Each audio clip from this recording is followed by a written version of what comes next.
제3장 인류 역사 종말론. 우리는 지금까지 인류 역사가 어떻게 시작되었으며 또 이것이 어디를 향하여 흘러가고 있는 것인지를 모르고 살아왔다. 따라서 인류 역사의 종말에 관한 문제를 알지 못하고 있는 것이다.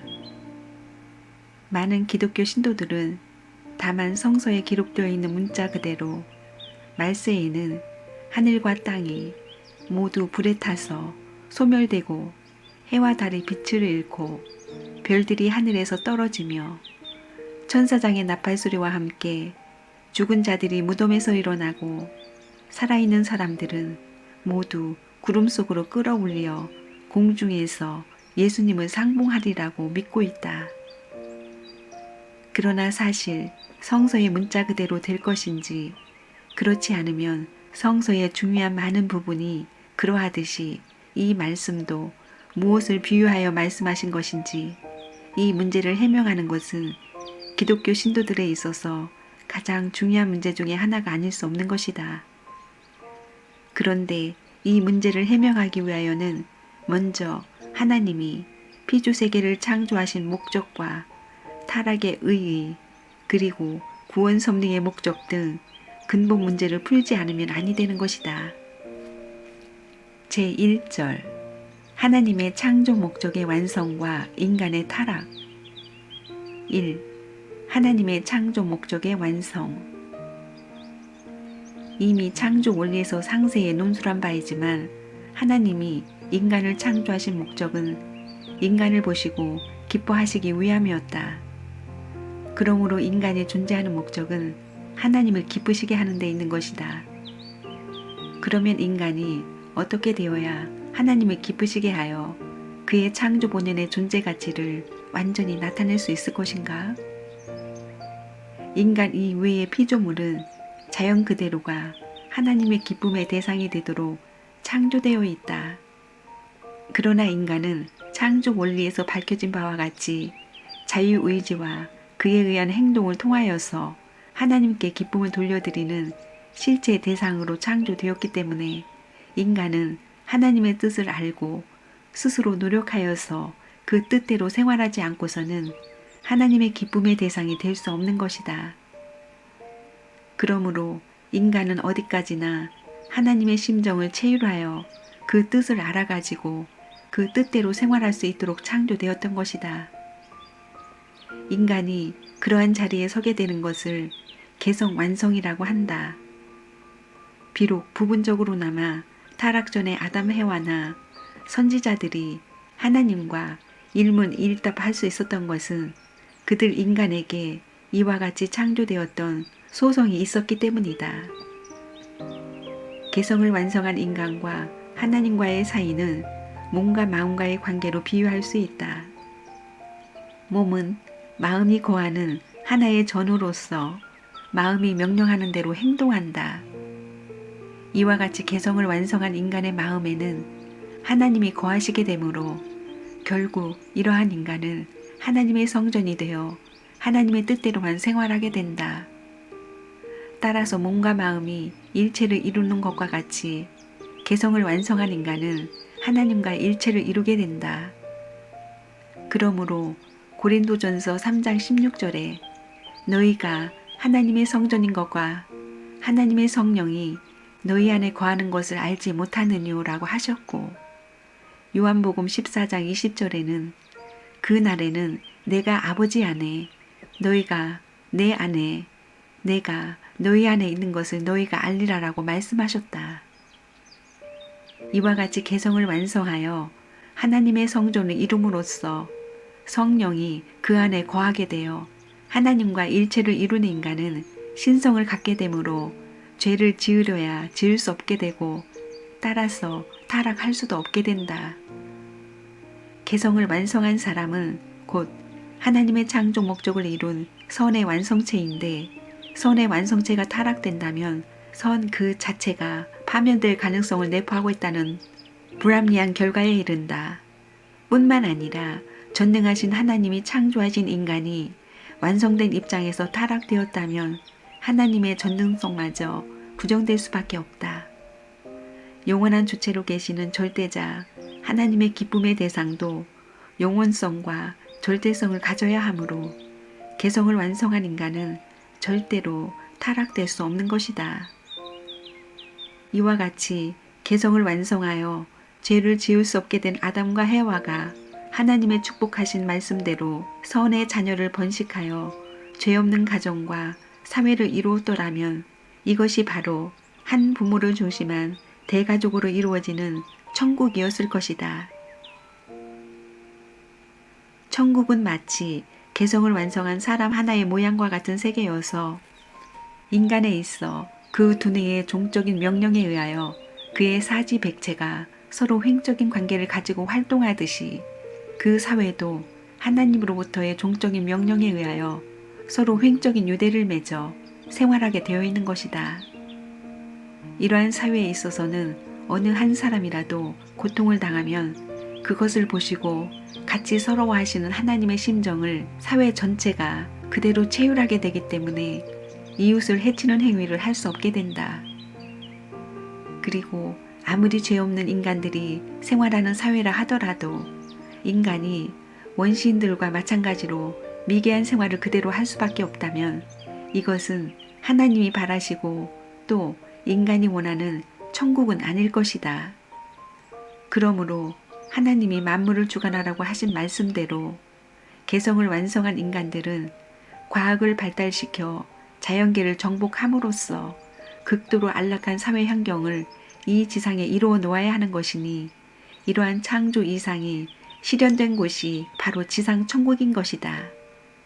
이처럼 인간이 완성되어 지상 천국을 이루고 살다가 육신을 벗고 영계로 가게 되면 바로 거기에 천상 천국이 이루어지게 된다.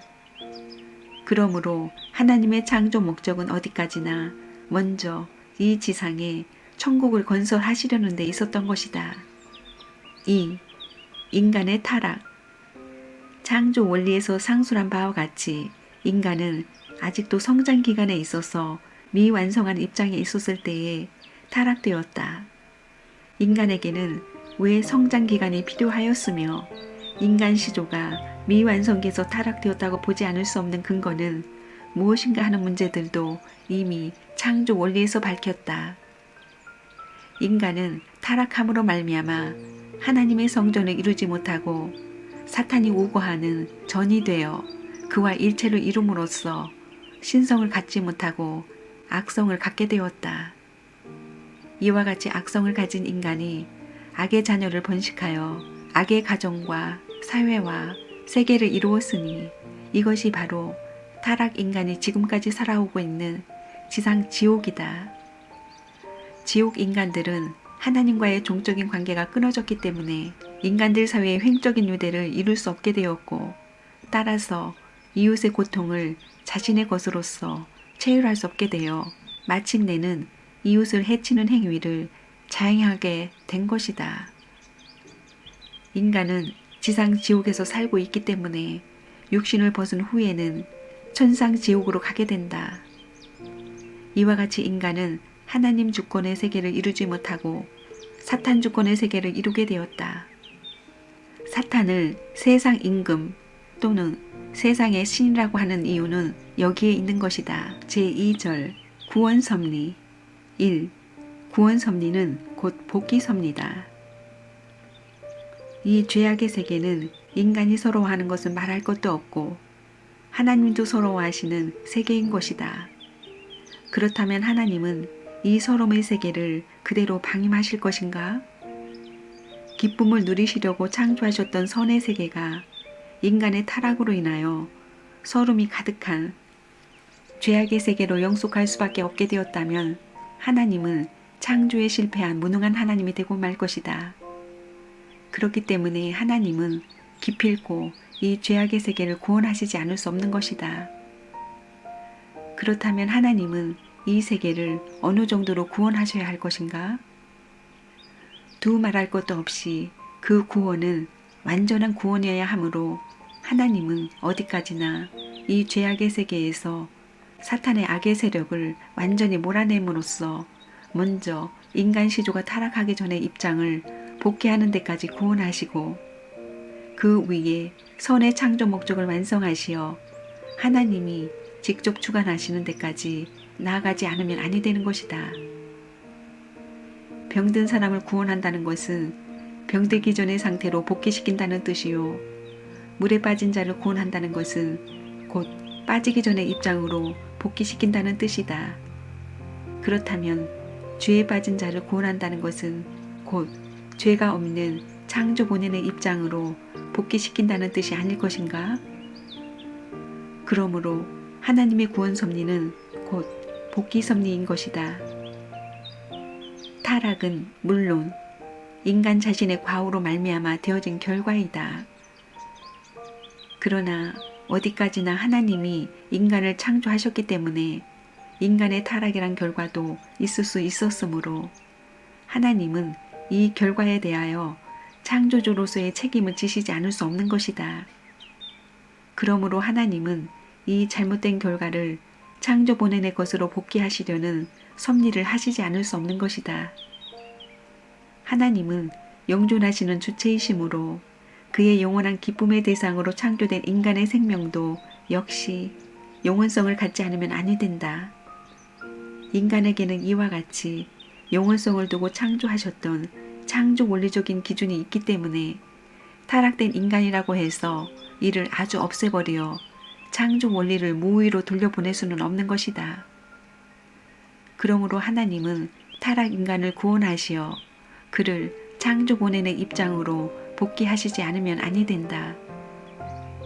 그런데 원래 하나님은 인간을 창조하시고 3대 축복을 이루어 주실 것을 약속하셨던 것이므로 이사야 46절 16절에 내가 말하였은즉 정령 이룰 것이요 경영하였은즉 정령 행하리라고 하신 말씀대로 사탄 때문에 잃어버렸던 이 축복들을 복귀하는 섭리를 하심으로써 그는 약속의 뜻을 이루어 나오셨던 것이다. 마태복음 5장 48절에 예수님이 하늘에 계신 너희 아버지의 온전하심과 같이 너희도 온전하라고 제자들에게 말씀하신 것도 곧 창조 본연의 인간으로 복귀하라는 뜻이었던 것이다. 왜냐하면 창조 본연의 인간은 하나님과 일체가 되어 신성을 갖게 됨으로써 창조 목적을 중심하고 보면 하나님과 같이 완전하기 때문이다. 2. 복귀 섭리의 목적. 그러면 복귀 섭리의 목적은 무엇이겠는가? 그것은 본래 하나님의 창조 목적이었던 선의 대상인 천국을 이루는 것이다. 원래 하나님은 인간을 지상에 창조하시고 그들을 중심하고 먼저 지상 천국을 이루려 하셨다. 그러나 인간 시조의 타락으로 말미암아 그 뜻을 이루지 못하셨던 것이기 때문에 복귀 섭리의 제1차적인 목적도 역시 지상 천국을 복귀하는 것이 아닐 수 없는 것이다. 복귀 섭리의 목적을 완성하기 위하여 오셨던 예수님이 뜻이 하늘에서 이루어진 것 같이 땅에서도 이루어지도록 기도하라고 하신 말씀이나 천국이 가까웠으니 회개하라고 하신 말씀 등은 모두 복귀 섭리의 목적이 지상 천국을 복귀하시려는 데 있다는 것을 입증하는 것이다. 3. 인류 역사는 곧 복귀 섭리 역사다. 우리는 위에서 하나님의 구원 섭리는 바로 복귀 섭리라는 것을 밝혔다. 그러므로 인류 역사는 타락한 인간을 구원하여 그들로 하여금 창조 본연의 선의 세계를 복귀케 하시려는 섭리 역사인 것이다. 우리는 여기에서 인류 역사는 곧 복귀 섭리의 역사라는 것을 여러 면으로 고찰해 보기로 하자. 첫째로 문화권 발전사의 입장에서 고찰해 보기로 하겠다. 동서고금을 막론하고 아무리 악한 인간이라 하여도 악을 버리고 선을 따르려는 본심만은 누구나 공통하게 가지고 있다. 그러므로 어떤 것이 선이며 어떻게 해야 선을 이룰 것인가 하는 것은 지능에 속하는 것이어서 시대와 장소와 사람에 따라 각각 다르기 때문에 서로 상충되어 투쟁의 역사를 엮어 내려온 것이 사실이지만 선을 찾아 세우려는 그들의 근본 목적만은 모두 동일하다. 그러면 어찌하여 인간의 본심은 누구도 막을 수 없는 힘을 가지고 시공을 초월하여 선을 지향하고 있는가? 그것은 선의 주체이신 하나님이 선의 목적을 이루시기 위한 선의 실체 대상으로 인간을 창조하셨으므로 비록 타락 인간은 사탄의 역사로 말미암아 선의 생활을 할 수 없게 되었으나 선을 추구하는 그 본심만은 여전히 남아있기 때문이다. 그러므로 이러한 인간들로서 엮어져 내려오는 역사의 갈 곳은 결국 선의 세계가 아닐 수 없는 것이다. 인간의 본심이 아무리 선을 지향하여 노력한다고 하여도 이미 악주권 하에 놓여진 이 세계에서는 그 선의 실상을 찾아볼 수 없게 되었기 때문에 인간은 시공을 초월한 세계에서 그 선의 주체를 찾으려 하지 않을 수 없게 된 것이니 이러한 필연적인 요구에 의하여 탄생된 것이 바로 종교인 것이다. 이와 같이 타락으로 인하여 하나님을 모르게 된 인간은 종교를 세워 부단히 선을 찾아 나아감으로써 하나님을 만나려고 한 것이기 때문에 서로 종교를 받들고 있었던 개인이나 민족이나 국가는 망하였다 할지라도 종교 그 자체만은 오늘에 이르기까지 계속 남아져 내려오고 있는 것이다. 이제 이러한 역사적인 사실을 국가 흥망사를 중심하고 더듬어 보기로 하자. 먼저 중국의 역사를 보면 춘추 전국의 각 시대를 거치어 진 통일 시대가 왔고 전한, 신, 후한, 삼국, 서진, 동진, 남북조의 각 시대를 거치어 수, 당, 통일 시대가 왔으며 5대, 북송, 남송, 원, 명, 청해 시대를 거치어 오늘의 중화민국에 이르기까지 복잡 다양한 국가의 흥망과 정권의 교체를 거듭하여 내려왔으나 오늘에 이르기까지 유, 불, 선의 극동 종교만은 엄연히 그대로 남아져 있다. 다음으로 인도의 역사를 살펴보더라도 마우리아, 안드라, 굽타, 바루다나, 사만, 가즈니, 무갈 제국을 거쳐서 오늘의 인도에 이르기까지 국가의 변천은 거듭되어 내려왔으나 힌두교만은 쇠하지 않고 그대로 남아있다. 또 중동 지역의 역사를 보면 사라센 제국, 동서 칼리프, 셀주쿠 터키, 오스만 터키 등 나라의 주권은 여러 차례 바뀌어 내려왔으나 그들이 신봉하는 이슬람교만은 연면하게 그 명맥이 끊기지 않고 이어져 내려왔다. 나아가 유럽사의 주류에서 그 실증을 찾아보기로 하자. 유럽의 주도권은 그리스, 로마, 프랑크, 스페인과 포르투갈을 거쳐 일시 프랑스와 네덜란드를 지나 영국으로 옮겨졌고 오늘에 이르러서는 그것이 미국과 소련으로 나뉘고 있다. 그러나 기독교만은 그대로 융융해 왔으며 유물사관 위에 세워진 전제 정체하에 소련에서마저 기독교는 아직도 멸할 수 없는 것으로서 남아져 있다. 이러한 견지에서 모든 국가 흥망의 발자취를 깊이 더듬어 보면 종교를 박해하는 나라는 망하였고 종교를 보호하고 육성시킨 나라는 흥하였으며 그 나라의 주권은 보다 더 종교를 숭앙하는 나라에로 넘겨져간 역사적인 사실을 우리는 많이 찾아볼 수 있다. 따라서 종교를 박해하고 있는 공산주의 세계가 괴멸될 날이 기필고 오리라는 것은 종교사가 실증적으로 말해주고 있는 것이다. 역사상에는 많은 종교가 오고 갔다. 그 가운데서 영향력이 큰 종교는 반드시 문화권을 형성하여 왔는데 문헌에 나타나 있는 문화권만 해도 21 내지 26개나 된다. 그러나 역사의 흐름에 따라 점차로 열등한 것은 보다 우수한 것에 흡수되었거나 또는 융화되어 왔다. 그리하여 근세에 이르러서는 위에서 열거한 대로 수다한 국가 흥망의 굽이침 속에서 결국 극동문화권, 인도교 문화권, 회해교 문화권, 기독교 문화권 등의 4대 문화권이 남아지게 되었고 이것들은 다시 기독교를 중심한 하나의 세계적인 문화권을 형성해가는 추세를 보여주고 있다. 그러므로 기독교가 선을 지향해온 모든 종교의 목적을 함께 달성해야 할 최종적인 사명을 가지고 있다는 사실은 이러한 역사적인 기초로 보아서도 알 수 있는 것이다. 이와 같이 문화권의 발전사가 수많은 종교의 소장 또는 융합에 따라 결국 하나의 종교를 중심한 세계적인 문화권을 형성해 가고 있음을 보여주고 있다는 사실은 인류 역사가 바로 하나의 통일된 세계로 복귀되어 가고 있다는 증거인 것이다. 둘째로, 종교와 과학의 동향으로 보아도 우리는 인류 역사가 복귀 섭리의 역사라는 것을 알 수 있게 된다. 타락 인간의 양면의 무지를 극복하기 위한 종교와 과학이 오늘에 이르러서는 통일된 하나의 과제로서 해결되어야 할 때가 되었다 함은 이미 총소에서 논술하였다. 이와 같이 역사 이래 서로 관련이 없이 독자적으로 발달해온 종교와 과학이 오늘날에 이르러서는 각각 제갈 곳을 다 가서 한 자리에서 서로 만나지 않을 수 없게 되었다는 사실은 인류 역사가 이제까지 창조 본연의 세계를 복귀하는 섭리 노정을 걸어 나왔다는 것을 우리에게 말해주고 있는 것이다.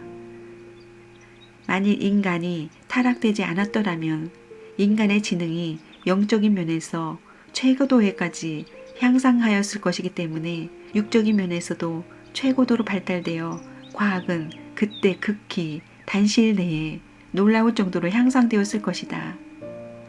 따라서 오늘날과 같은 과학 사회는 벌써 인간 시조 당시에 이루어졌을 것이다. 그러나 인간은 타락으로 인하여 무지에 빠지게 되면서 그러한 사회를 이루지 못하였기 때문에 유구한 역사의 기간을 두고 과학으로서 그 무지를 타개하면서 창조 본연의 이상적 과학 사회를 복귀하여 나왔다. 그런데 오늘의 과학 사회는 극도로 발달되어 외적으로는 이상 사회로 전환될 수 있는 그 전 단계에까지 복귀되어 가고 있는 것이다. 셋째로, 투쟁 역사의 기초로 보아도 인류 역사는 복귀 섭리 역사라는 사실을 알 수 있다. 재물을 빼앗고 땅을 빼앗으며 사람을 빼앗으려는 싸움은 인류 사회의 발달과 더불어 벌어져 오늘에 이르기까지 유구한 역사의 기간을 두고 하루도 쉬지 않고 계속되어 왔다. 그리고 이 싸움은 가정, 종족, 민족, 국가, 세계를 중심한 싸움으로 그 범위를 넓혀 나와 오늘에 이르러는 민주와 공산 두 세계가 마지막 싸움을 겨루는 데까지 이르렀다. 이제 인류 역사의 종말을 고하는 이 마지막 때에 있어서 천류는 드디어 재물이나 땅이나 사람을 빼앗아 가지고 행복을 누릴 수 있다고 생각해온 역사적인 단계를 지나서 민주주의라는 이름을 띠고 이 땅에 찾아왔다. 1차 대전이 끝난 후에는 패전 국가가 식민지를 내놓더니 2차 대전이 끝나고 나서는 전승 국가들이 차례로 식민지를 내놓는 현상이 벌어지고 있다. 한편 오늘의 강대국들은 그들의 일개 도심한도 못한 약소 국가들을 유엔에 가입시키고 그들을 먹여 살릴 뿐 아니라 자기와 동등한 권리의 의무를 주어 모두 형제 국가들을 만들고 있다. 그러면 이 마지막 싸움이란 어떠한 싸움일 것인가? 그것은 이념의 싸움인 것이다. 그러나 오늘의 세계를 위협하고 있는 유물사관을 완전히 전복시킬 수 있는 진리가 나오지 않는 한 민주와 공산의 두 세계의 싸움은 그치지 않을 것이다. 그러므로 종교와 과학을 통일된 하나의 과제로 해결할 수 있는 진리가 나올 때 비로소 종교를 부인하고 과학 편중의 발달을 꾀해 나온 공산주의 사상은 전복되고 두 세계는 하나의 이념 아래 완전히 통일될 것이다. 이와 같이 투쟁 역사의 기초로 보아도 인류 역사는 창조 본연의 세계를 복귀하는 섭리 역사임을 부인할 수 없는 것이다. 넷째로 우리는 성서를 중심하고 좀 더 이 문제를 알아보기로 하자. 인류 역사의 목적은 생명나무를 중심한 에덴 동산을 복귀하려는 데 있다. 그런데 에덴 동산은 아담과 해와가 창조된 어떤 국한 지역을 말하는 것이 아니라 지구 전체를 의미한다. 만일 에덴 동산이 인간 시조가 창조되었던 그 어느 한정된 지역만을 말한다면 땅에 충만하도록 번성하라 하신 하나님의 축복의 말씀에 의하여 번식될 그 숱한 인류가 어떻게 그 좁은 곳에서 다 살 수 있을 것인가?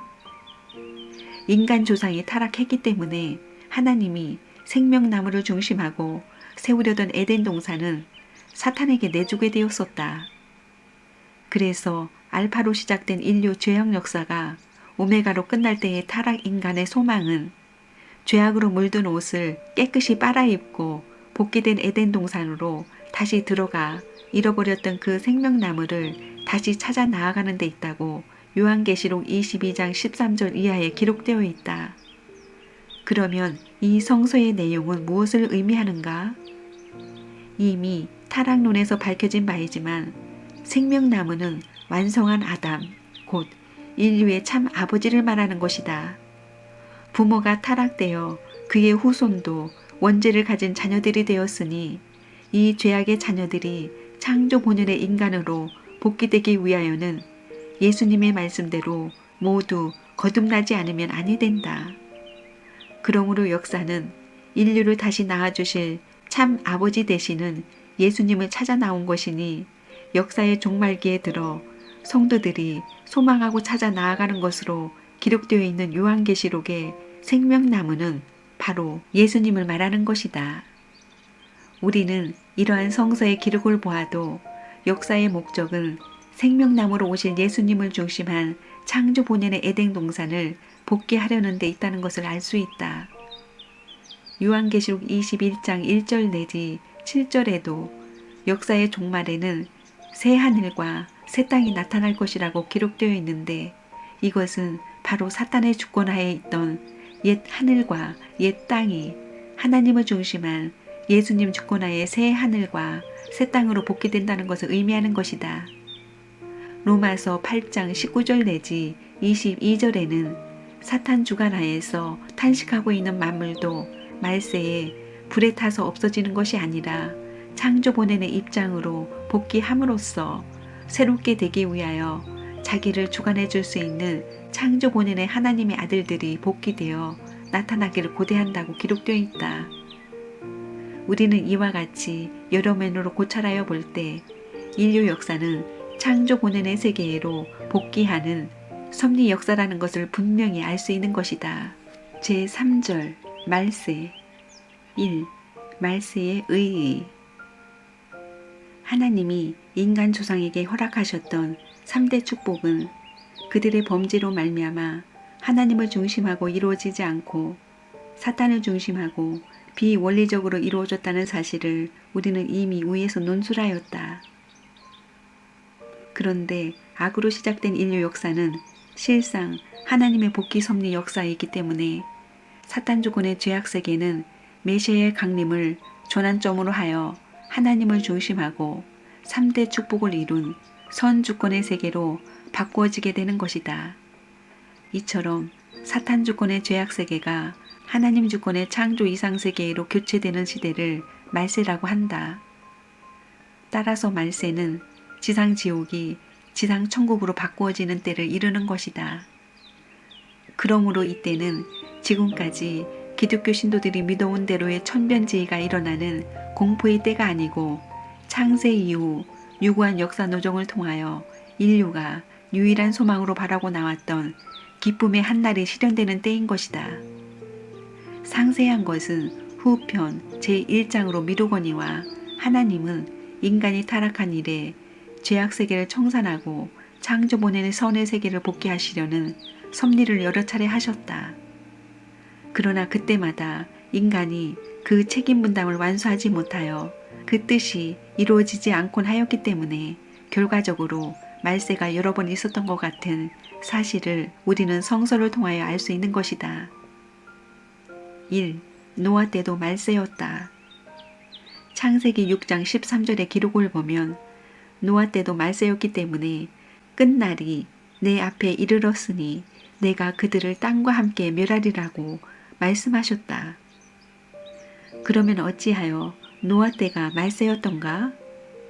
하나님은 인간 시도가 타락함으로써 시작된 사탄을 중심한 타락세계를 1600년의 죄악사를 일기로 하여 홍수 심판으로 멸하시고 하나님만을 신봉하는 노아 가정을 세우심으로써 그 믿음의 터 위에 하나님 주권의 이상세계를 복귀하려 하셨던 것이다. 따라서 노아 때가 말세였던 것이다. 그러나 노아의 둘째 아들 함의 타락 행위로 인하여 그들이 인간 책임 분담을 완수하지 못하였기 때문에 이 뜻은 이루어지지 않았다. 2. 예수님 때도 말세였다.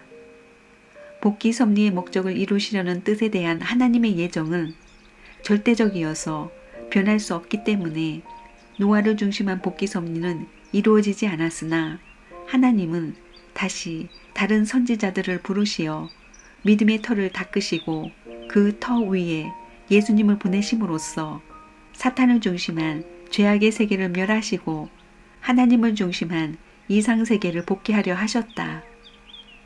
따라서 예수님 때도 말세였던 것이다. 그러기에 예수님은 스스로 심판주로 오셨다고 말씀하셨고 그때도 교만한 자와 악을 행하는 자는 다 초계가 뜰 것이라 그 이르는 날이 그들을 살라 그 뿌리와 가지를 남기지 아니할 것이라고 예언되어 있었던 것이다. 예수님은 이와 같이 창조 이상세계를 복귀하려고 오셨던 것이었으나 유대인들이 그를 불신함으로써 인간 책임 분담을 완수하지 못하였기 때문에 이 뜻도 이루어지지 않고 재림 때로 다시 연장되었다. 3. 예수님의 재림 때도 말세다. 유대민족의 불신을 당하게 된 예수님은 십자가에 못 박혀 돌아가심으로써 영적인 구원만을 이루셨던 것이다.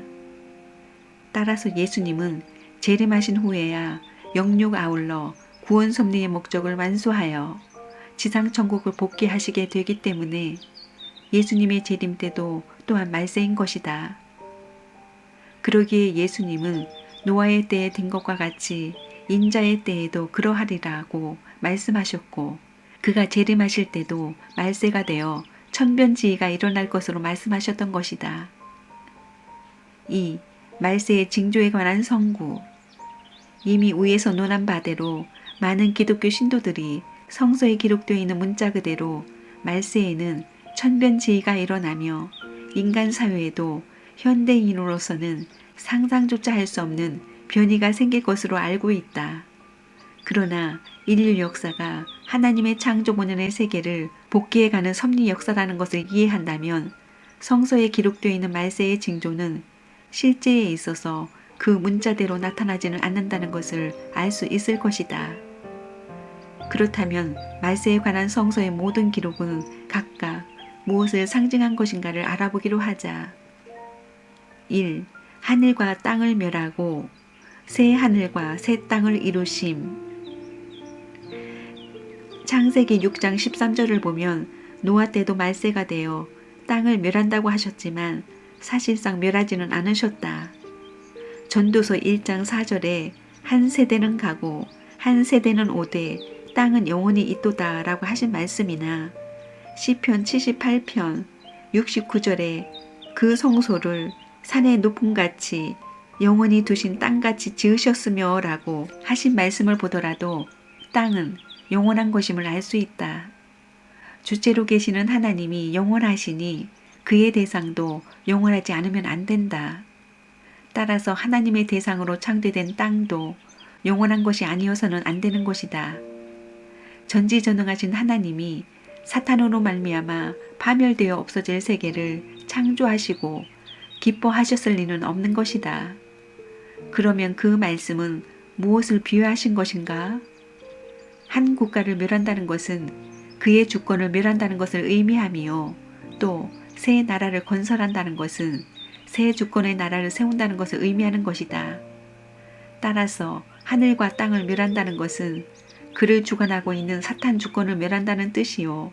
또 새 하늘과 새 땅을 세운다는 것은 예수님을 중심한 하나님 주권하에 새로운 천지를 복귀한다는 것을 뜻하는 것이다. 2. 하늘과 땅을 불로써 심판하심. 베드로후서 3장 12절을 보면 말세에는 하늘이 불에 타서 풀어지고 체질이 뜨거운 불에 녹아진다고 하는 기록이 있다. 그런데 말라기 4장 1절 이하를 보면 예수님 때도 그가 심판주로 오셔서 불로서 심판하신다고 예언되어 있고, 또 누가복음 12장 49절에는 예수님이 불을 땅에 던지러 오셨다는 말씀도 있다. 그러나 그 당시에 예수님이 불로서 심판하신 아무 흔적도 우리는 찾아볼 수 없는 것이다. 그렇다면 이 말씀은 무엇을 비유하신 것임에 틀림없다. 야고보서 3장 6절에 혀는 곧 불이요라고 한 말씀에 의하여 불심판은 곧 혀의 심판이요, 혀의 심판은 곧 말씀 심판을 의미하는 것이니 불심판은 곧 말씀 심판임을 알 수 있다. 그러면 말씀 심판에 관한 선고의 예를 찾아보자. 요한복음 12장 48절에는 예수님을 저버리고 그의 말씀을 받지 아니하는 자를 심판할 이가 있으니 곧 예수님이 하신 그 말씀이 마지막 날에 저를 심판하리라고 하였으며, 데살로니가 후서 2장 8절에는 그때에 불법한 자가 나타나리니 주 예수께서 그 입의 기운 즉 말씀으로 그를 죽이리라고 기록되어 있다. 그리고 이사야 11장 4절에서는 그 입의 막대기로 세상을 치며 입술의 기운으로 악인을 죽이리라고 또 말씀하였으며, 요한복음 5장 24절을 보면 예수님이 자기의 말씀을 듣고 하나님을 믿는 자는 심판에 이르지 않고 사망에서 생명으로 옮긴다고 하신 말씀이 있다. 이와 같이 불심판은 곧 말씀 심판을 의미하는 것이다. 그러면 말씀으로 심판하시는 이유는 어디에 있는 것인가? 요한복음 1장 3절에 인간은 말씀으로 창조되었다고 기록되어 있다. 따라서 하나님의 창조 이상은 인간 시조가 말씀의 실체로서 말씀의 목적을 완수해야 할 것이었는데, 그들이 하나님의 말씀을 지키지 않고 타락되어 말씀의 목적을 이루지 못하였다. 그러므로 하나님은 또다시 말씀에 의하여 타락 인간을 재창조하심으로써 말씀의 목적을 이루려 하셨으니 이것이 곧 진리에 의한 복귀 섭리인 것이다. 요한복음 1장 14절에는 말씀이 육신이 되어 우리 가운데 거하심에 우리가 그 영광을 보니 아버지의 독생자의 영광이요 라고 기록되어 있다. 이와 같이 예수님은 또 말씀 완성자로 재림하셔서 스스로 말씀 심판의 기준이 됨으로써 모든 인류가 어느 정도 말씀의 목적을 이루었는가를 심판하시는 것이다. 이렇듯 복귀 섭리의 목적이 말씀의 목적을 이루려는 데 있으므로 그 목적을 위한 심판도 말씀으로 그의 기준을 세워 행하지 않을 수 없는 것이다. 누가복음 12장 49절에 내가 불을 땅에 던지러 왔노니 이 불이 이미 붙었으면 내가 무엇을 원하리요 라고 쓰여 있는 바, 이것은 예수님이 말씀의 실체로 오셔서 생명의 말씀을 이미 선포하셨으나 유대인들이 그것을 받아들이지 않는 것을 보시고 한탄하여 하신 말씀이다. 3. 무덤에서 시체가 일어남. 마태복음 27장 52절 이하를 보면 예수님이 돌아가실 때에 무덤들이 열리며 자던 성도의 몸이 많이 일어나되 예수의 부활 후에 저희가 무덤에서 나와서 거룩한 성에 들어가 많은 사람에게 보이니라 라고 기록되어 있으나 이것은 썩어버린 그들의 육신이 다시 일어난 것을 의미하는 것이 아니다. 만일 영계에 머물러 있던 구약시대의 성도들이 성서의 문자 그대로 무덤에서 살아나와 성에 있는 많은 사람들에게 보였다면 그들은 예수님이 메시아이심을 알고 있었을 것이므로 반드시 유대인들에게 예수님을 증거했을 것이다. 그랬다면 그때 이미 예수님은 십자가에 돌아가셨을지라도 그들의 증언을 듣고서도 예수님을 믿지 않을 사람이 어디 있었을 것인가? 그리고 그렇듯 무덤에서 다시 일어났다면 그 후에 그들의 행적에 관한 기사가 반드시 성서에 남아졌을 것이다. 그러나 성서에는 그들에 관한 아무런 기사도 달리 쓰여 있지 않다. 그러면 무덤에서 살아나온 것은 무엇이었던가? 그것은 마치 모세와 엘리야의 영인체가 변화산상에서 예수님 앞에 나타났었던 것처럼 구약시대의 영인들이 재림 부활을 위하여 지상에 재림한 것을 영적으로 보고 기록한 말씀이다. 그러면 무덤은 무엇을 의미하는가? 예수님으로 말미암아 열려진 낙원에서 보면 구약시대의 성도들이 머물러 있던 영영체급 영인의 세계는 보다 어둠의 세계이기 때문에 그것을 가리켜 무덤이라고 하였다. 구약시대의 영인들은 모두 이 영계에 머물러 있다가 지상 성도들에게 나타났던 것이다. 4. 지상 인간들이 끌어올려 공중에서 주를 영접함. 여기에 기록되어 있는 공중은 공간적인 하늘을 의미하는 것이 아니다. 대개 성서에 있어서 땅은 타락된 악주권의 세계를 의미하고 하늘은 죄가 없는 선주권의 세계를 의미한다.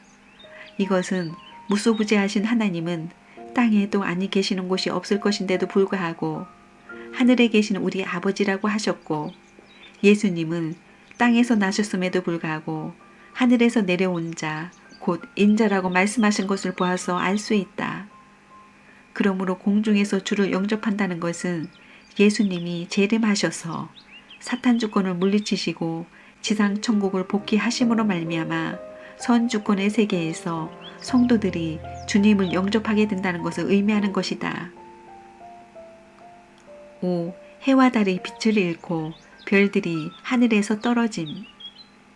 창세기 37장 9절 이하를 보면 야곱의 12아들 중 11째인 요셉이 꿈을 꾸었는데 그 내용에 요셉이 다시 꿈을 꾸고 그 형들에게 고하여 가로되 내가 또 꿈을 꾼즉 해와 달과 11별이 내게 절하더이다 하니라. 그가 그 꿈으로 부형에게 고하매 아비가 그를 꾸짖고 그에게 이르되 너의 꾼 꿈이 무엇이냐? 나와 네 무와 네 형제들이 참으로 가서 땅에 엎드려 네게 절하겠느냐라는 기록이 있다. 그런데 요셉이 커서 애굽의 총리 대신이 되었을 때 과연 이 꿈대로 그 부모와 형제들이 가서 엎드려 절을 하였다. 이 성경 말씀을 보면 해와 달은 부모를 상징했고 별들은 자녀들을 상징한 것임을 알 수 있다. 기독론에서 논술한 바와 같이 예수와 성신은 아담과 해와 대신 인류를 중생해 주실 참범으로 오신 분이시다. 그러므로 해와 달은 예수와 성신을 상징하고 별들은 자녀된 성도들을 상징한 것이다. 성서에서 예수님을 참 빛으로 비유한 것은 그가 말씀으로 육신을 이루신 분으로 오셔서 진리의 빛을 발하셨기 때문이다. 그러므로 여기에 말하는 햇빛은 예수님이 주신 말씀의 빛을 이름이며 달빛은 진리의 신으로 오신 성신의 빛을 이름이다. 그러므로 해와 달이 빛을 잃는다는 것은 예수님과 성신에 의한 신약의 말씀이 빛을 잃게 된다는 뜻이다. 그러면 어찌하여 신약의 말씀이 빛을 잃게 될 것인가? 마치 예수님과 성신이 오셔서 구약의 말씀을 이루시기 위한 신약의 말씀을 주심으로 말미암아 구약의 말씀이 빛을 잃게 되었던 것과 같이 예수님이 재림하셔서 신약의 말씀을 이루시고 새 하늘과 새 땅을 이루시기 위한 새 말씀을 주시게 되면 초림 때에 주셨던 신약의 말씀은 그 빛을 잃게 될 것이다. 여기에 말씀이 그 빛을 잃는다는 것은 새 시대가 오므로 말미암아 그 말씀의 사명 기간이 지나간다는 것을 의미한다. 별들이 떨어진다는 것은 말세에 있어서의 성도들이 모두 실족하게 된다는 것을 의미한다. 메시아의 강림을 열망해 오던 유대교 지도자들이 메시아로 오신 예수님을 알지 못하고 반대하다가 전부 떨어진 것과 같이 예수님의 재림을 열망하고 있는 기독교인들도 그날에 실족하게 됨으로써 그와 같이 떨어지게 될 것을 예언하신 것이다. 누가복음 18장 8절에 인자가 올 때에 세상에서 믿음을 보겠느냐 하신 말씀이나 마태복음 7장 23절에 예수님이 재림하실 때에 그가 잘 믿는 성도들을 보시고 불법을 행하는 자라고 책망하시면서 떠나가라고 배척하게 될 것으로 말씀하신 것도 바로 이와 같이 끝날의 성도들이 불신으로 실족하게 될 것을 아시고 경고하신 것이었다. 제4절 말세와 현세. 예수님께서 장차 있을 베드로의 죽음에 관하여 말씀하실 때에 이 말씀을 듣고 있던 베드로가 요한은 어떻게 될 것인가라고 질문하였다. 이에 대하여 예수님은 내가 올 때까지 그를 머물게 하고자 할지라도 네게 무슨 상관이냐고 말씀하셨다. 그러므로 이 말씀을 들은 사도들은 모두 요한의 생전에 예수께서 재림하실 줄 알고 있었던 것이다. 그뿐 아니라 마태복음 10장 23절을 보면 예수님은 제자들에게 이스라엘의 모든 동리를 다 다니지 못하여서 인자가 오리라고 하셨고, 마태복음 16장 28절에는 여기 섰는 사람 중에 죽기 전에 인자가 그 왕권을 가지고 오는 것을 볼 자들도 있느니라고 말씀하셨다. 이러한 말씀들에 의하여 예수님의 제자들도 그러했거니와 그 후 오늘에 이르기까지 많은 성도들은 저마다 자기 당대에 예수님이 오실 것으로 믿었기 때문에 그들은 언제나 말세라는 절박함에서 벗어날 수 없었던 것이다. 이것은 말세에 대한 근본 뜻을 몰랐기 때문이다.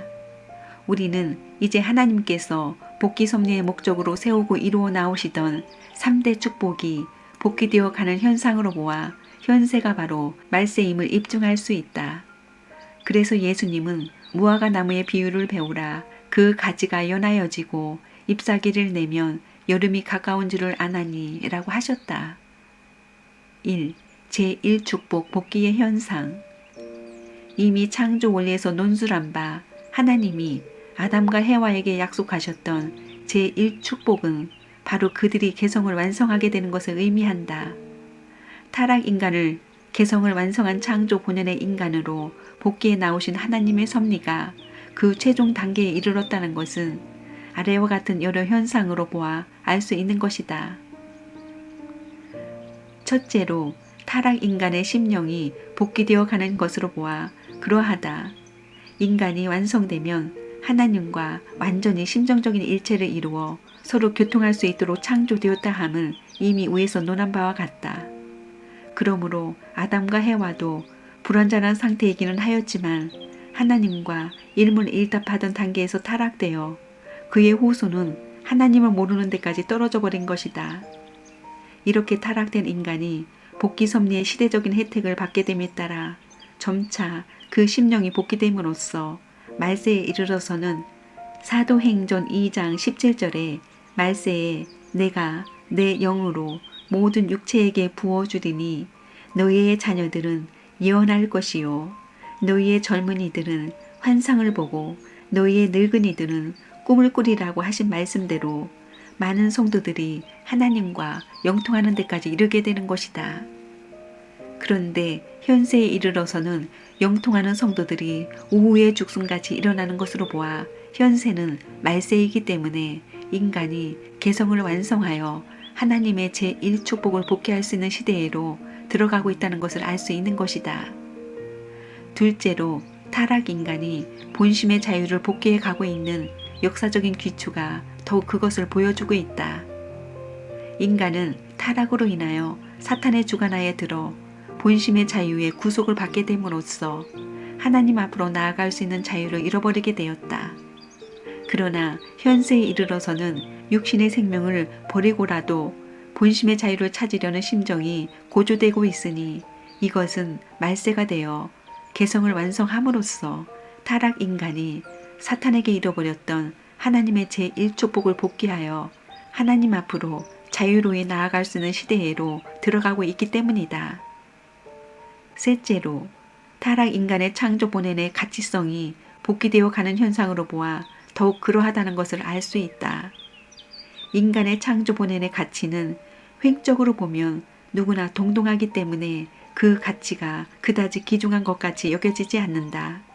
그러나 하늘을 중심하고 종적으로 보면 각 개성은 가장 존귀한 천주적인 가치를 제각기 띠고 있는 것이다. 그러나 인간은 타락으로 인하여 이러한 가치를 모두 잃어버리고 말았다. 그런데 현세에 이르러 민주주의 사상이 고조됨에 따라 인간이 노예 해방, 흑인 해방, 약소민족 해방 등을 주장하며 인권 옹호와 남녀 평등과 만민 평등을 부르짖음으로써 창조 본연의 개성의 가치를 최고도로 추구하는 데 이르렀으니 이것은 바로 말세가 다 되어 타락 인간이 잃어버렸던 하나님의 제1축복을 복귀할 수 있는 시대로 들어가고 있음을 실증하는 것이다. 넷째로 타락 인간의 본성의 사랑이 복귀되어 가고 있다는 사실이 더욱 그것을 말해주고 있다. 하나님의 창조 이상을 완성한 세계는 완성한 사람 하나 모양의 세계로서 그 세계의 인간은 모두 하나님과 종적으로 일체를 이루고 있기 때문에 인간 상호 간에 있어서도 횡적으로 일체를 이루지 않을 수 없게 되는 것이다. 따라서 이 세계는 오직 하나님의 사랑으로서 종행으로 얽히어 한 몸같이 될 수밖에 없게 된다. 그러나 인간은 타락으로 인하여 하나님과의 종적인 사랑이 끊어졌기 때문에 인간들 사이의 횡적인 사랑도 따라서 끊어지게 되어 인류 역사는 투쟁으로서 엮어져 나왔던 것이다.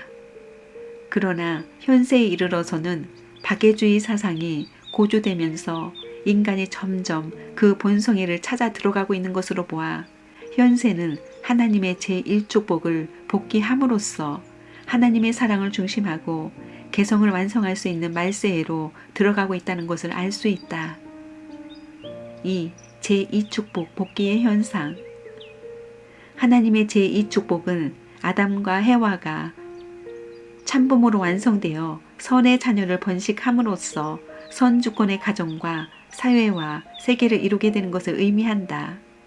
그런데 아담과 해와는 타락되어 악의 부모가 되었기 때문에 전 인류는 악의 자녀들이 되어 악주권에 구속된 세계를 이루고 말았다. 그러나 하나님은 한편으로 종교를 세워 역사하심으로써 내적인 사탄 분립에 의한 심령 복귀의 섭리를 하시고 또 한편으로는 투쟁과 전쟁으로 외적인 사탄 분립을 하심으로써 내외 양면에 걸친 주권 복귀의 섭리를 해 내려오셨던 것이다.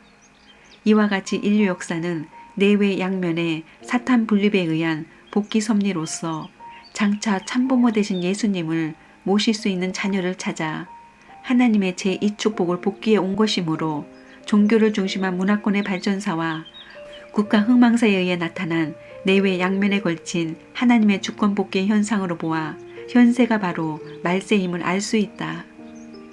먼저 우리는 문화권 발전사가 어떻게 흘러내려와서 현세를 말세로 이끌어가고 있는가를 알아보자. 문화권 발전사에 관한 문제는 이미 여러 차례 논술한 바이지만 하나님은 타락 인간에게 성현들을 보내시어 선을 지향하는 인간의 본심을 따라 종교를 세우게 하심으로써 그 종교를 중심한 문화권을 일으키셨다. 그러므로 역사상에는 많은 문화권이 일어났던 것이었으나 시대가 흘러감에 따라 이것들은 서로 융합 또는 흡수되어 현세에 이르러서는 기독교를 중심한 하나의 세계적인 문화권을 형성해가는 추세를 보여주고 있다. 이러한 역사적인 추세는 기독교의 중심인 예수님을 중심하고 모든 민족이 같은 형제의 입장에 서게 됨으로써 하나님의 제2축복이 복귀되어 간다는 사실을 보여주고 있는 것이다.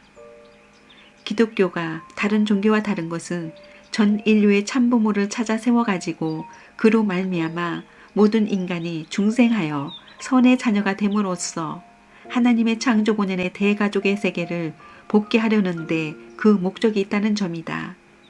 이것은 곧 기독교가 복귀 섭리의 목적을 완성할 중심 종교라는 것을 의미하는 것이다. 그런데 현세에 이르러서는 세계가 기독교를 중심하고 하나의 문화권으로 형성되어 인류의 참부모 되신 예수와 성신을 중심하고 모든 인간이 선의 자녀의 입장에 서게 됨으로써 하나님의 제2축복 복귀의 현상을 보여주고 있다. 이러한 사실을 보아 우리는 현세가 바로 말세라는 것을 부인할 수 없는 것이다. 다음으로 국가 흥망사는 어떻게 주권 복귀의 목적을 향하여 흘러와서 현세를 말세로 이끌어가고 있는가를 알아보자. 투쟁이나 전쟁을 단순히 어떠한 이해관계나 이념의 상충에서 빚어지는 결과라고 보는 것은 하나님의 근본 섭리를 모르는 데서 일어나는 잘못이다. 인류 역사는 인간 시조의 타락으로 말미암아 사탄을 중심한 악주권으로 출발하여 죄악의 역사를 형성하였다.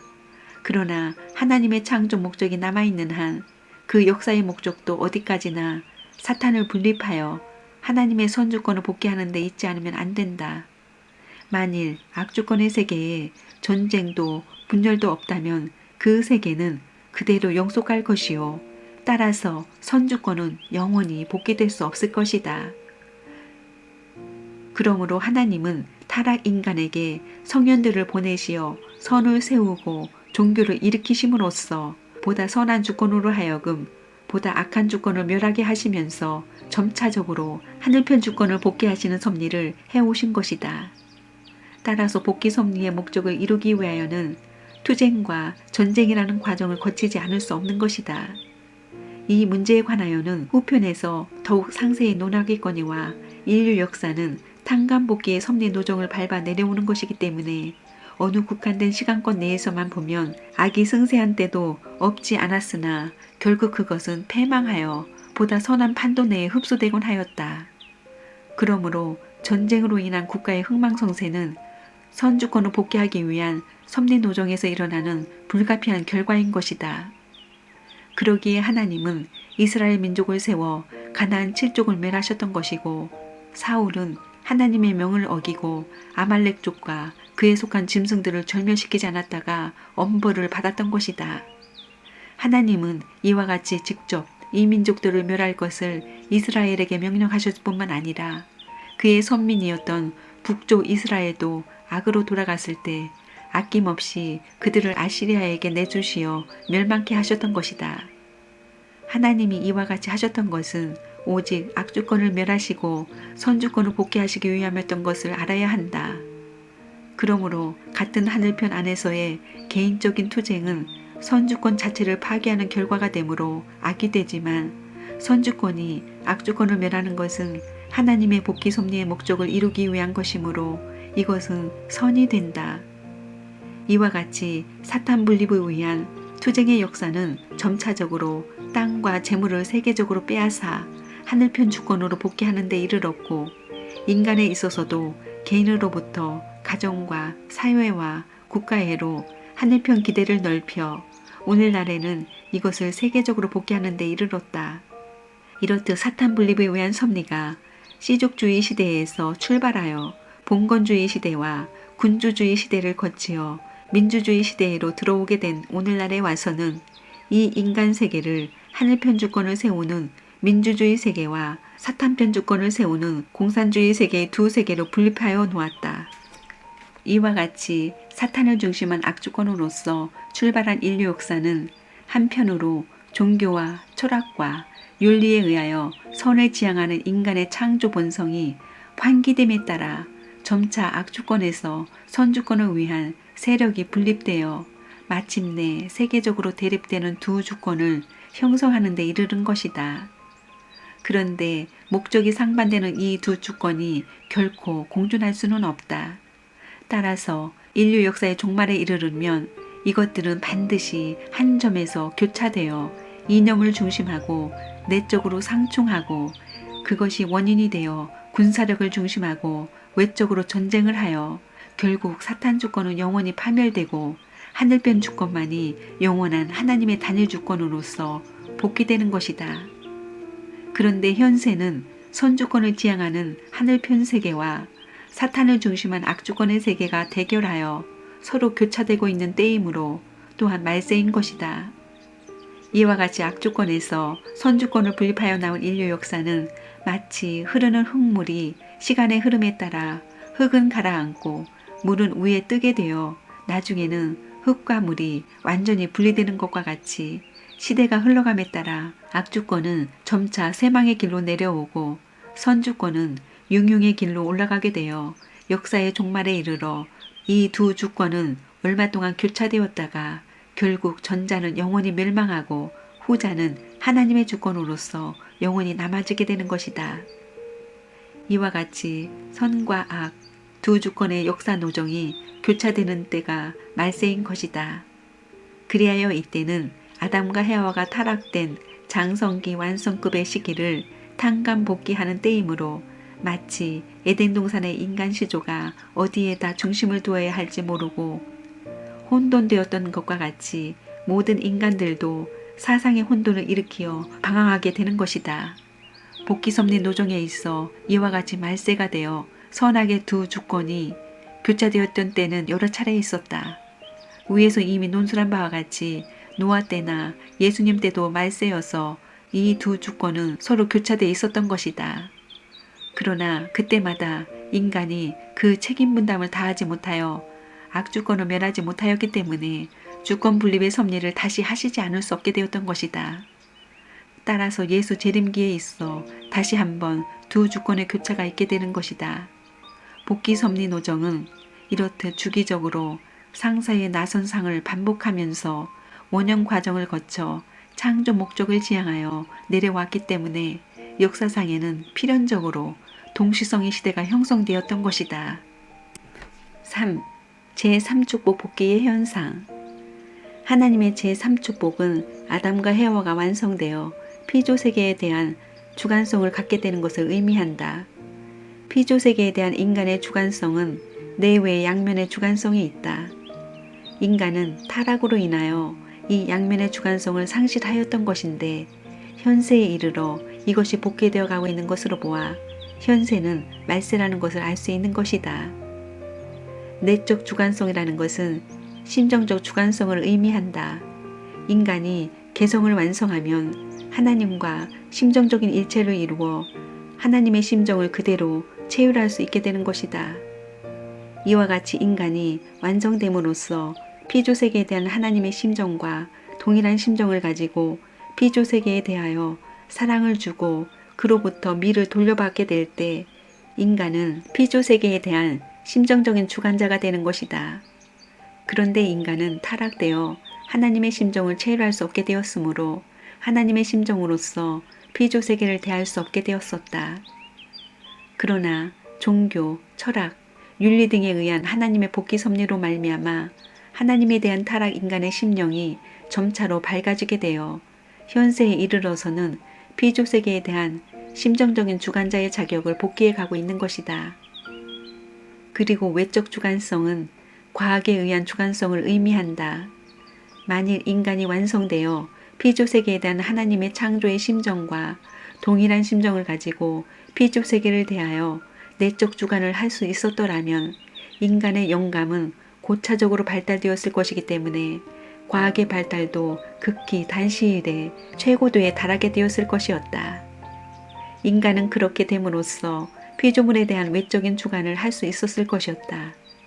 따라서 인간은 일찍이 천체를 비롯한 자연계 전체를 완전히 정복하였을 뿐만 아니라 과학의 발달에 따르는 경제 발전으로 말미암아 지극히 안락한 생활 환경을 이루었을 것이었다.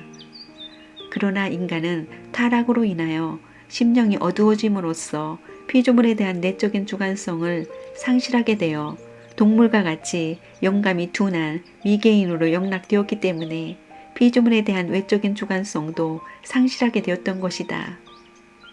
그러나 인간은 하나님의 복귀 섭리에 의하여 심령이 밝아짐에 따라 피조물에 대한 내적인 주관성도 복귀되어 왔고 그에 따라 피조물에 대한 외적인 주관성도 점차로 복귀되어 왔기 때문에 현세에 이르러서는 과학의 발달도 최고도에 달하게 되었다.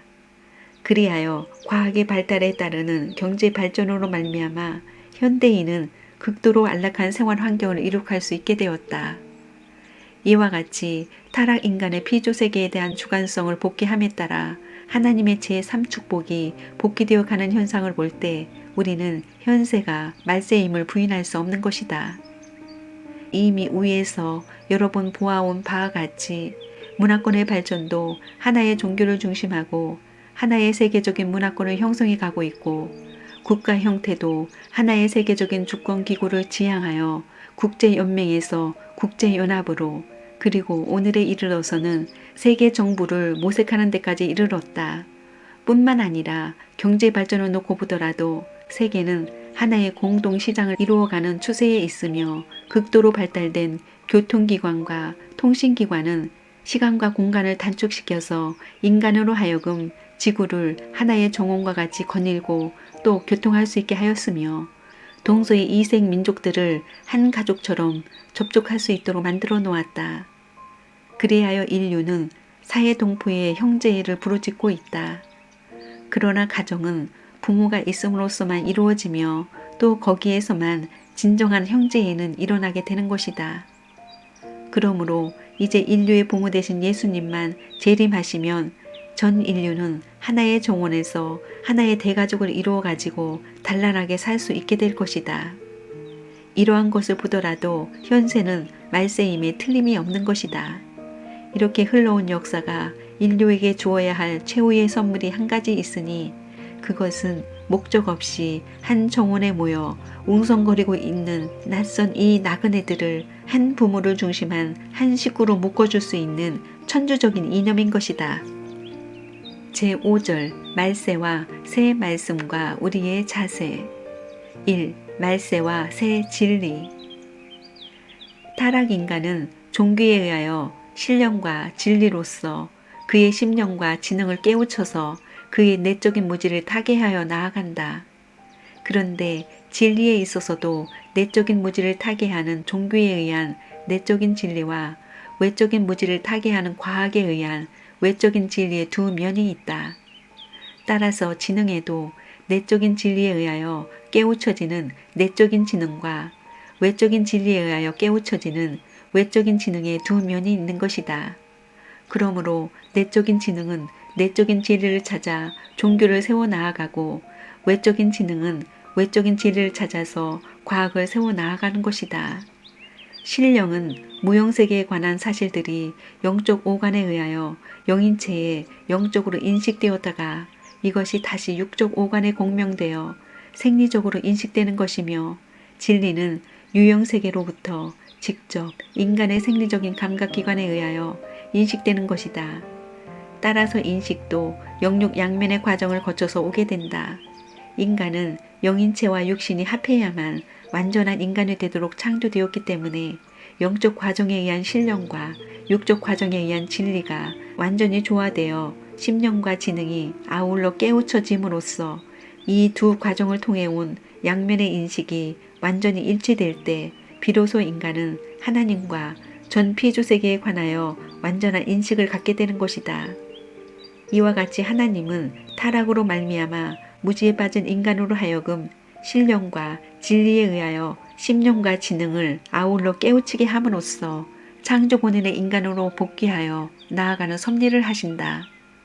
그런데 인간은 하나님의 이러한 복귀 섭리의 시대적인 혜택을 받아서 그의 심령과 지능의 정도가 역사의 흐름에 따라 점차로 높아지게 되는 것이므로 그를 깨우치기 위한 신령과 진리도 또한 점차로 그 정도를 높이 하지 않을 수 없는 것이다. 그러므로 신령과 진리는 유일하고 영원 불변하지만 무지한 상태로부터 점차적으로 복귀되어 나아가는 인간에게 그것을 가르치시기 위한 범위나 그것을 표현하는 정도나 방법은 시대를 따라 달리 하시지 않을 수 없게 된다. 예를 들면 인간이 아직도 목매하여 진리를 직접 받을 수 없었던 구약 전 시대에는 진리 대신으로 제물을 드리게 하셨고 인간의 심령과 지능의 정도가 높아짐에 따라 모세 때는 율법을 예수님 때는 복음을 주셨다. 그리고 예수님은 그의 말씀을 진리라고 하시지 않고 그 자신이 곧 길이요 진리요 생명이라고 하셨다. 왜냐하면 그의 말씀은 어디까지나 진리 대신 자신을 표현하는 하나의 방법이어서 그 말씀을 받는 대상에 따라서 그 범위와 정도와 방법을 달리 하시지 않을 수 없었기 때문이다. 이러한 의미에서 성서의 문자는 진리를 표현하는 하나의 방법이요. 진리 자체는 아니라는 것을 알아야 하겠다. 이러한 견지에 입각해 볼 때 신약성서는 지금으로부터 2000년 전에 있어 심령과 지능의 정도가 대단히 저급하였을 때에 인간들로 하여금 진리를 알게 하기 위해 주셨던 하나의 과정적인 교과서였음을 알 수 있다. 그렇다면 그 당시의 사람들을 깨우치기에 알맞도록 주셨던 한정된 범위 내에서의 비유 또는 상징적인 표현 방법 그대로를 가지고 현대 과학 문명인들의 진리 욕구를 완전히 충족시킨다는 것은 결정적으로 불가능한 일이다. 따라서 오늘날의 지성인들로 하여금 진리를 깨닫게 하기 위하여는 보다 고차적인 내용과 과학적인 표현 방법에 의한 것이 나오지 않으면 안 된다. 이것을 우리는 새 진리라고 부른다. 그리고 이 새 진리는 이미 총소에서 논한 바 인간의 내외 양면의 무지를 타개하기 위하여 종교와 과학을 하나의 통일된 과제로 완전히 해결해 줄 수 있는 것이 아니어서는 안 된다. 새 진리가 나와야 할 이유를 또 다른 면에서 생각해 보기로 하자. 위에서도 말한 바와 같이 성서는 진리 자체가 아니라 그 진리를 가르쳐주는 하나의 교과서인 것이다. 그런데 이 교과서에는 그 진리의 중요한 부분이 거의 상징과 비유로 표현되어 있다. 따라서 그것을 해석하는 방법에는 사람에 따라 서로 차이가 있기 때문에 그 차이로 말미암아 많은 교파가 생기게 되는 것이다. 따라서 교파 분열의 제1원인은 인간에 있는 것이 아니고 성서 자체에 있기 때문에 그 분열과 싸움은 계속 확대되어 갈 수밖에 없는 것이다. 그러므로 새 진리가 나와서 상징과 비유로 되어 있는 성경의 근본 내용을 누구나 공인할 수 있도록 해명하지 않는 한 교파 분열과 그 싸움의 길은 막을 수 없을 것이며 따라서 기독교의 통일에 의한 복귀 섭리의 목적은 이루어지지 않을 것이다. 그렇기 때문에 예수님은 이것을 비사로 너희에게 이르렀거니와 때가 이르면 다시 비사로 너희에게 이르지 않고 아버지에 대한 것을 밝히 이르리라는 말씀으로써 끝날이 이르면 다시 새로운 진리의 말씀을 주시겠다고 약속하셨던 것이다. 예수님은 내가 땅의 일을 말하여도 너희가 믿지 아니하거든 하물며 하늘 일을 말하면 어떻게 믿겠느냐고 하신 말씀대로 유대인들의 불신으로 말미암아 하실 말씀은 못다 하시고 십자가에 돌아가셨다. 뿐만 아니라 예수님은 그의 제자들에게까지도 내가 아직도 너희에게 이를 것이 많으나 지금은 너희가 감당치 못하리라고 하심으로써 속에 있는 말씀을 다 하시지 못하는 서러운 심정을 토로하셨던 것이다. 그러나 예수님이 못다 하시고 돌아가셨던 그 말씀은 영원히 비밀로 남아지는 것이 아니라 진리의 성령이 오시면 그가 너희를 모든 진리 가운데로 인도하시리니 그가 자의로 말하지 않고 오직 듣는 것을 말하시며 장래 일을 너희에게 알리시리라고 계속하여 말씀하신 바와 같이 그 말씀은 반드시 성령에 의하여 새로운 진리로서 가르쳐 주시게 되어 있는 것이다. 그리고 내가 보매 보좌에 앉으신 이의 오른손에 책이 있으니 안팎으로 썼고 7인으로 봉하였더라 고도 기록되어 있는 바로 그 책에 예수님이 우리에게 주시려고 하신 그 말씀이 인봉되어 있는 것이다. 이에 계속하여 기록되어 있는 말씀을 보면 하늘 위에나 땅 위에나 땅 아래 능히 이 책을 펴거나 보거나 하기에 합당한 자가 보이지 아니하여 요한이 애곡할 때에 유대 지파의 사자 다윗의 뿌리가 이기었으니 이 책과 그 7인을 떼시리라고 말씀하셨다. 여기에 다윗의 뿌리에서 탄생한 사자는 바로 그리스도를 의미한다. 이와 같이 그리스도가 인류 앞에 오랫동안 7인으로 봉하여 비밀로 남겨두셨던 그 말씀의 인봉을 떼시어 성도들에게 새로운 진리의 말씀으로 주실 때가 와야 할 것이기 때문에 많은 백성과 나라와 방언과 임금에게 다시 예언하여야 하리라고 말씀하셨던 것이다. 그러기에 또 하나님이 가라사대 말세에 내가 내 영으로 모든 육체에게 부어주리니 너희의 자녀들은 예언할 것이요 너희의 젊은이들은 환상을 보고 너희의 늙은이들은 꿈을 꾸리라. 그때 내가 내 영으로 내 남종과 여종들에게 부어주리니 저희가 예언할 것이요 라고도 말씀하셨던 것이다. 이와 같이 여러모로 보아서 말세에는 반드시 새 진리가 나와야 하는 것이다.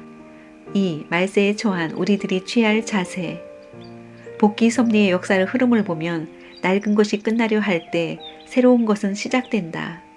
따라서 낡은 것이 끝나는 점이 바로 새로운 것이 시작되는 점이기도 하다. 그러므로 낡은 역사의 종말기는 바로 새 역사의 시창기가 된다. 그리고 이러한 시기는 같은 점에서 출발하여 각각 그 목적을 달리하여 가지고 세계적인 결실을 하게 된 선과 악의 두 주권이 서로 교차되는 시기가 되는 것이다. 그러므로 이 시대에 처한 인간들은 내적으로는 이념과 사상의 결핍으로 인한 불안과 공포와 혼돈 속에 빠지게 되며 외적으로는 무기로 인한 알력과 투쟁 속에서 떨게 될 것이다. 따라서 말세에는 나라가 나라를 치고 민족과 민족이 상쟁하여 가족들이 서로 결투를 하리라는 성서의 기록대로 온갖 비참한 현상이 실제로 나타나게 될 것이다. 말세에 있어서 이와 같은 참상이 일어나는 것은 악주권을 청산하고 선주권을 세우기 위한 필연적인 현상이므로 하나님은 이러한 참상 속에서 새 시대를 이룩하기 위한 선주권의 중심을 반드시 세우시는 것이다. 노아, 아브라함, 모세 그리고 예수님 같은 분들은 모두 그러한 새 시대의 중심으로 세워졌던 분들이었다. 그러므로 이러한 역사적인 전환기에 있어서 하나님이 바라시는 새 역사의 동참자가 되기 위하여는 하나님이 세우신 새 역사의 중심이 어디에 있는가를 찾아야 하는 것이다. 이러한 새 시대의 섭리는 낡은 시대를 완전히 청산한 터 위에서 시작되는 것이 아니라 낡은 시대의 종말기의 환경 속에서 싹이 트고 자라나는 것이므로 그 시대에 대하여는 상충적인 것으로 나타난다. 따라서 이 섭리는 낡은 시대의 인습에 젖은 사람에게는 좀처럼 납득되어지지 않는다. 새 시대의 섭리를 담당하고 나왔던 성현들이 모두 그 시대의 희생자가 되어버렸던 이유는 바로 여기에 있었던 것이다. 그 신뢰로서 아직도 구약시대의 종말기였을 때에 신약시대의 새로운 섭리의 중심으로 오셨던 예수님은 구약 율법주의자들에게는 이해할 수 없는 이단자의 모습으로 나타나셨기 때문에 종래 유대인들로부터 배척을 받아 살해당하고 마셨다. 예수님이 새 포도주는 새 부대에 넣어야 할 것이니라고 말씀하셨던 이유도 또한 여기에 있었던 것이다. 이제 예수님은 다시 신약시대의 종말기에 새 하늘과 새 땅을 위한 새로운 섭리의 중심으로 오셔서 새 시대의 건설을 위한 새 진리를 주실 것이다. 그렇기 때문에 그는 초림 때에 유대인들로부터 바알세불이 접한 사람으로 몰렸듯이 재림 때도 틀림없이 기독교 신도들에게 몰림을 당할 것이다.